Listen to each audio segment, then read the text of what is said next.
Hello नमस्कार। माझ्या सर्व मित्रमैत्रिणींचे अगदी मनापासून स्वागत करते माझ्या या छोट्याशा ब्लॉगमध्ये, यूट्यूब चॅनलमध्ये, जिचे नाव आहे संगीता पाटील। तर मी आज तुम्हाला सांगणार आहे, आपल्या आयुष्याचा दर्जा दोन महत्त्वाच्या घटकांवर अवलंबून असतो। आपण वाचलेली पुस्तकं आणि आपल्याला भेटलेली माणसं। तर प्रत्येक अनुभव आणि संवाद आपल्या विचार पद्धती, भावनिक बुद्धिमत्ता आणि निर्णय क्षमता घडवतात। पुस्तक आपल्या विचार विश्वाला विस्तार देतात। ती आपल्याला विविध दृष्टिकोन, संस्कृती आणि भावनांचा परिचय करून देतात।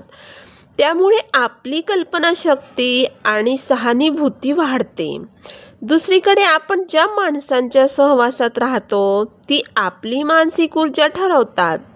सकारात्मक, प्रेरणादायी आणि समजूतदार व्यक्ती आपला आत्मविश्वास निर्माण करतात, तर नकारात्मक लोक आपल्या मानसिक आरोग्यावर विपरीत परिणाम करू शकतात।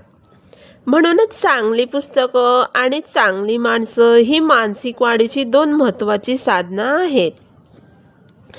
तर ते आपल्याला केवळ जग जगायला शिकवत नाहीत, तर स्वतःला ओळखायला मदत करतात। तर मित्रमैत्रिणींनो, कसा वाटला तुम्हाला माझा व्हिडिओ? आवडला असेल तर नक्कीच लाईक, कॉमेंट्स आणि शेअर करा। आणि हो, नवीन असलात तर सबस्क्राईब करायला विसरू नका। असेच नवनवीन व्हिडिओ बघण्यासाठी माझ्या पेजला फॉलो करत राहा। चला तर मित्रमैत्रिणींनो, भेटूया पुढच्या व्हिडिओमध्ये। तोपर्यंत बाय बाय। श्री स्वामी समर्थ सर्वांना।